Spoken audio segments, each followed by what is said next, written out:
कह रहे हैं आपने देखा कि होम मिनिस्ट्री ने, सेंटर ने जो जम्मू के लीडर हैं डॉक्टर जितेंद्र सिंह, उनको बड़ा ओहदा दिया, बड़ी जगह दी, बड़ा मुकाम दिया।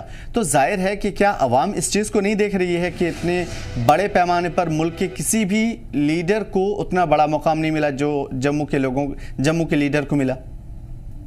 नहीं, ऐसा नहीं है। इससे पहले भी केंद्रीय नेतृत्व में जम्मू से प्रतिनिधि रहे हैं और मरकज में बड़ी अच्छी अच्छी पोजीशंस पे रहे हैं। लेकिन चलिए आप ऐसा भी मान लें, मैं एक उदाहरण के साथ बताना चाहूंगा। आप माननीय और कार्यकारी निवर्तमान प्रधानमंत्री नरेंद्र मोदी की अभी हाल संपन्न हुई जम्मू कश्मीर में तमाम रैलियों को देखिए। सरकारी मुलाजिमों को सरकारी बसों में भरकर लाया गया। ये इस बात का घोतक है, इंगित करता है कि जनमानस के बीच ये जनाधार अपना खो चुके थे।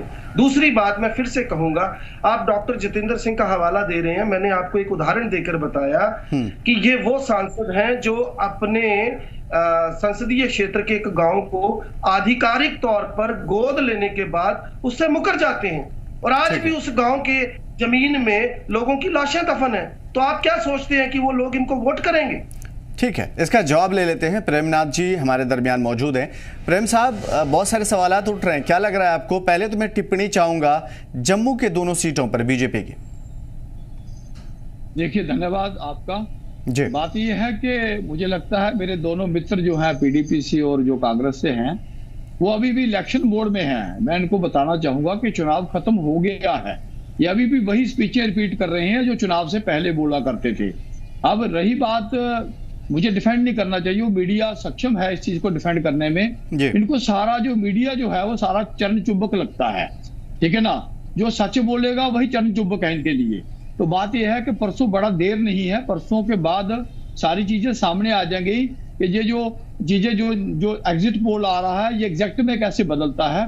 रही बात, जैसे मेरे पीडीपी के मित्र पहले बोल रहे थे कि जो इतनी बड़ी संख्या में लोग आए हैं वोट डालने के लिए, विशेषकर कश्मीर भाग में, तो वो है उसमें जो है ये बीजेपी के अगेंस्ट वोट है ना।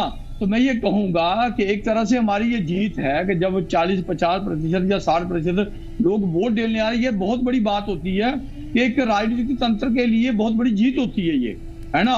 तो उसको ये हार बता रहे हैं। दूसरी बात कहते हैं कि जम्मू के लोग इसलिए खिलाफ हैं, है ना, कि भाई विकास नहीं हुआ। तो मैं ये कहूंगा कि दिन में अपनी आंखें बंद कर ले और वो बोले कि अंधेरा हो गया, तो अंधेरा होता नहीं है। वो उसकी मुताबिक, उसकी मर्जी के मुताबिक उसने आंखें बंद कर रखी हैं, इसलिए उसको अंधेरा दिखाई देता है। आज जितना विकास, जो हमारा विरोधी भी है ऑफ द रिकॉर्ड, वो ये मानता है कि जितना विकास इस समय हो रहा है, चाहे वो जम्मू में है चाहे वो कश्मीर में है, आपके सामने ही लगभग 2.5 करोड़ के करीब जो है वो पर्यटक यहाँ पे आया है, पहले कभी नहीं आया, ठीक है ना। तो इसलिए मैं कहूंगा कि हम इन चीजों को जितना मर्जी नजरअंदाज कर लें, ठीक है, विपक्ष का काम है कि हम जो सही चीजें उसको भी इन्होंने नकारना होता है। तो इसलिए कहूंगा।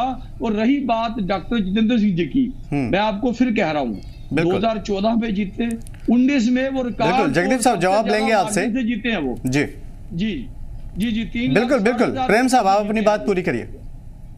जी मैं वही कह रहा हूँ, 3,60,000 वोटों से वो जीते हैं।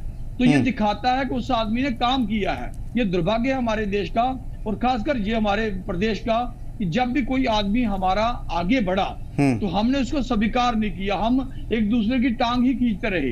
तो यही है कि वो 3,60,000 वोटों से जीते हैं और इस बार भी मैं आपको कहूंगा कि रिकॉर्ड वोटों से जीतने जा रहे हैं, क्योंकि विकास के अद्भुत कार्य यही लोग बोलते हैं। ये जो कांग्रेस, ठीक है, तो आपका ये कहना है कि डॉक्टर जितेंद्र सिंह साहब जीतेंगे, ठीक है। मैं